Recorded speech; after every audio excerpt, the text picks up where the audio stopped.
Good day everyone, I'm Miss Julie May Giral and I'm your English teacher. Before we start our class, let's have some prayer. In the name of the Father, the Son, the Holy Spirit. Amen.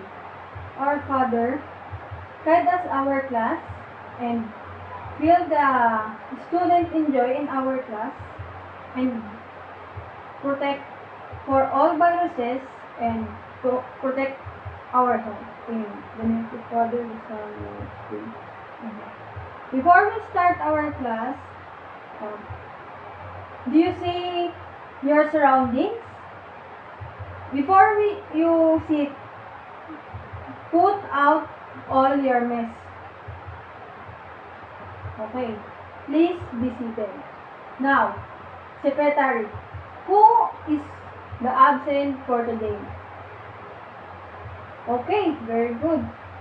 There have no absent for today. Now, before we start our class, what is our last topic that we have tackled? Very good. The contrast and contact. So now, let have see my presentation. So, what do you see in this picture? Yes, do you see a house? House that has, yes, firing, burning the house. What do you will do of this situation? Okay. You call a fire truck. The next one.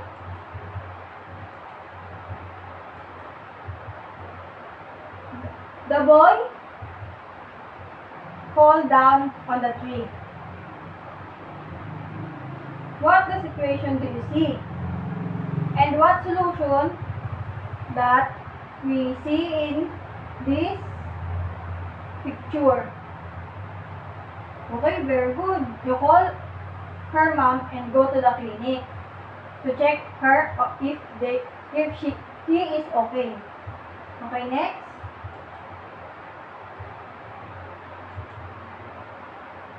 The boy has sick. What are you do to the boy if he is sick? Call the doctor to check up her situation. Now, before we start our next topic, in this three picture, what do you see or what do you idea on these three picture that we tackled today? Okay, a problem and a solution that are see in this three picture. So our topic for today is writing paragraph showing problems solved, solution, relationship. So, can you define a writing paragraph? Anyone? Very good. So, writing paragraph consists of 3 or more sentences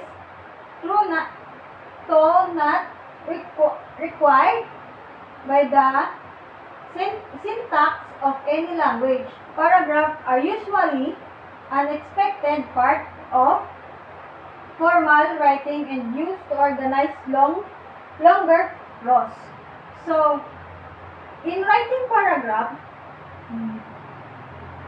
they consist or they have 3 paragraphs that do, or for example the essay, they have the short statement or message of the story that we read.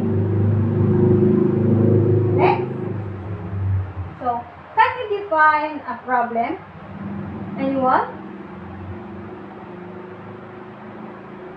Very good. What is a problem?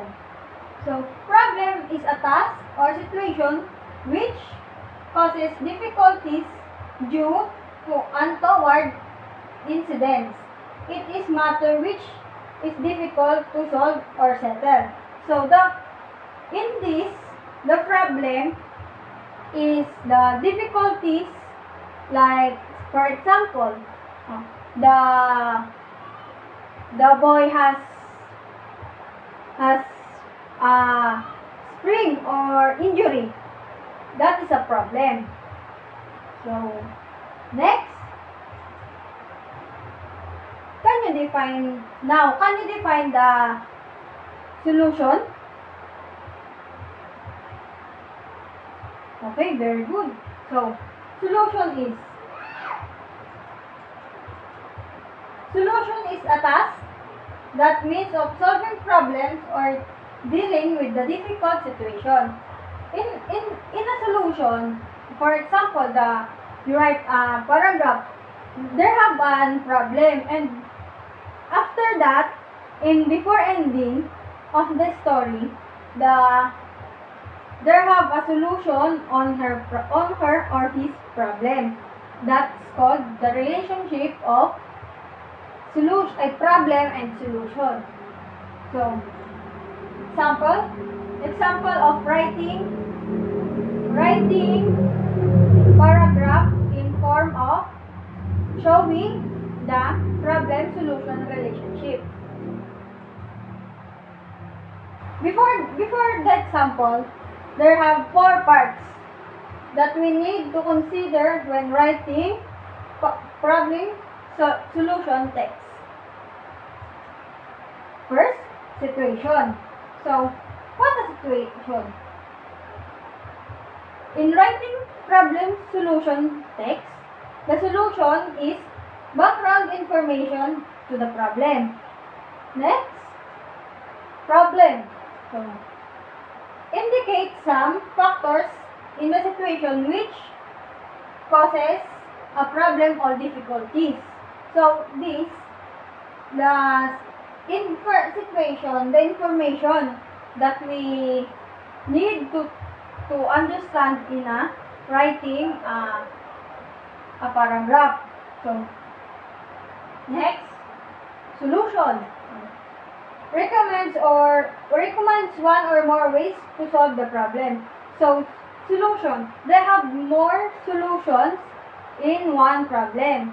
So, that's why we need to understand properly the problem in a paragraph. Evaluation. So, the evaluation is a judge that possible or real result of given solution and many offer of a future recommendation. So, in evaluation, doon mo makikita yung the solution, and you evaluate the solution and the result of a paragraph that you write. So, this is the example. Can you read, please? Okay. I repeat. Johanna's mother lost her job as a cashier in Jollibee. It's a struggle for them to argument their needs since her mother can't find a new job because of the pandemic. Johanna thought of some on how she can help her family and remembered her EPP lesson in cookery. Since they have an experience in cooking, she asked her mother to help her to cook a dessert to sell it. It was ended a great idea because of the income that they get from selling it. So, can you find the situation here in the example? Very good. Then the situation is Johanna's mother lost her job as a cashier in Jollibee. It's a struggle for them to augment their needs since her mother cannot find a new job because of the pandemic. So next, what is the problem? The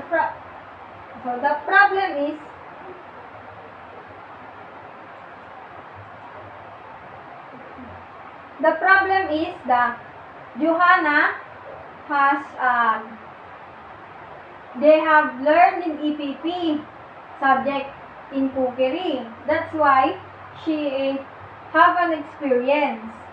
So in a solution, Johanna cook dessert to sell it to become an income of her family.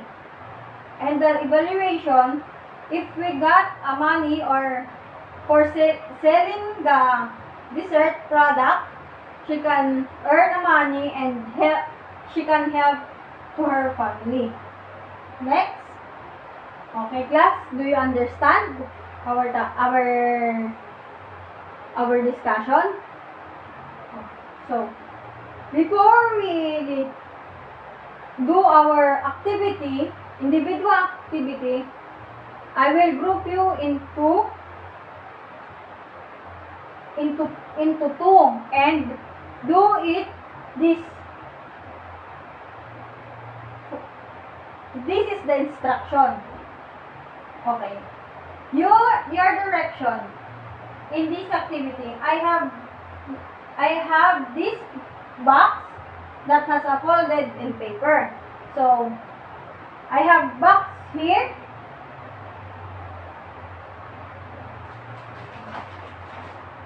I have a plastic paper that have example of or the situation written text that you put, and you group 1 and group 2 will draw or pick a paper in the box without letting what is the problem or scenario that they have. All they have to do is to act into order to describe it. For group 3 and group 4, as you watch the group 1 and group 2, act the scenario or problem, you have to make a skit about the problem on how to solve it. So, I'm wrong information. You group into 4. So, you count it.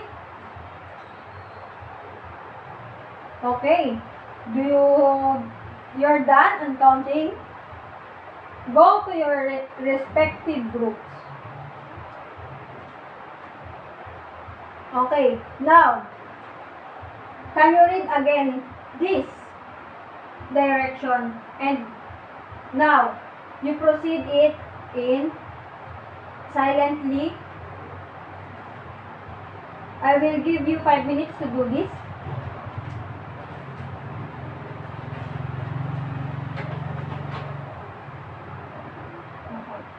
So again, are you done? Okay. Before we give you an individual activity, if you understand our topic, I ask you again.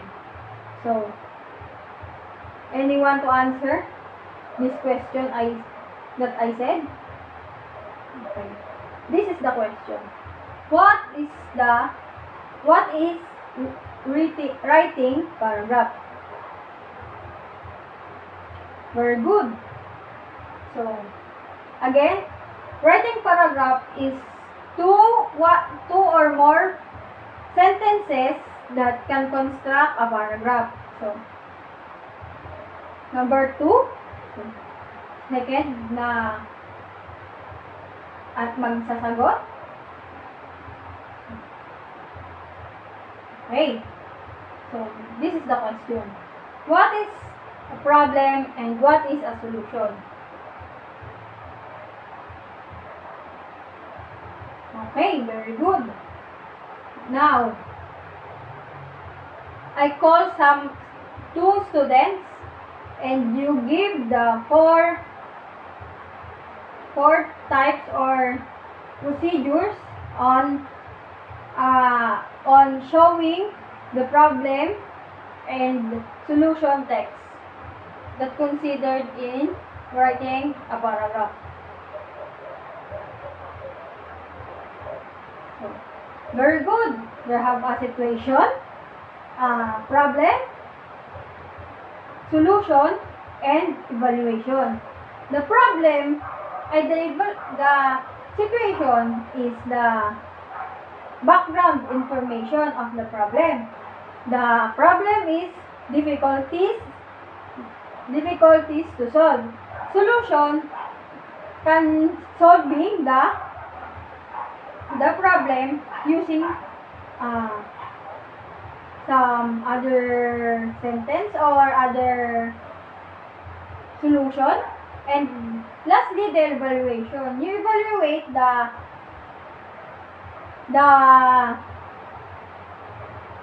paragraph and the result of the story or the paragraph. So,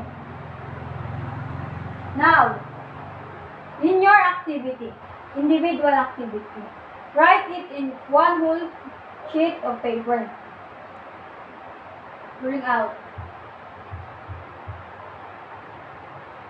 Okay. If you understand our topic or our discussion, can you do this activity? Activity number 1. Direction. Write T is the statement is true and write F is if the statement is false. So, write it. I'll give you 5 minutes to write it.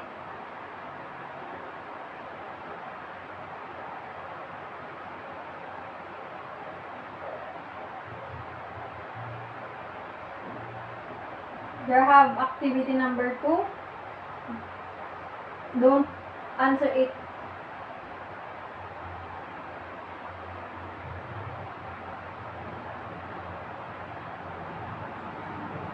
Next.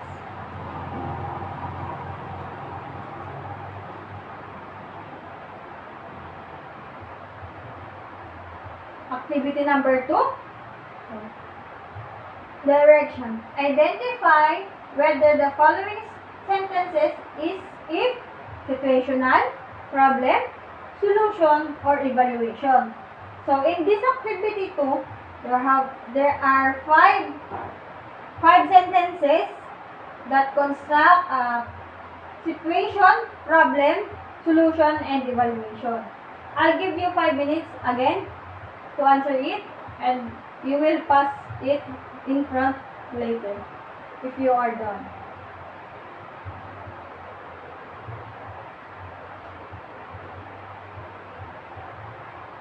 Okay, we're done.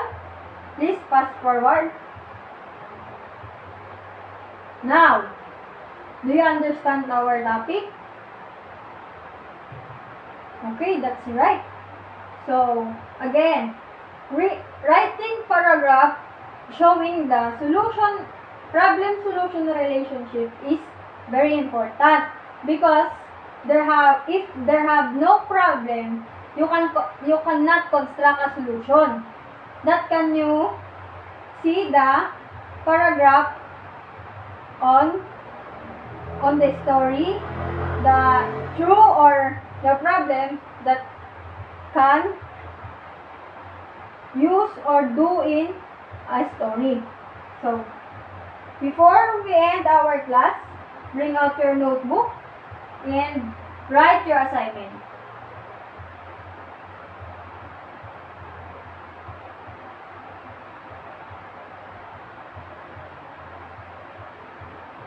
Okay? You're done writing? Now, if you don't have no question, any question? Okay. If there have no question, please stand up.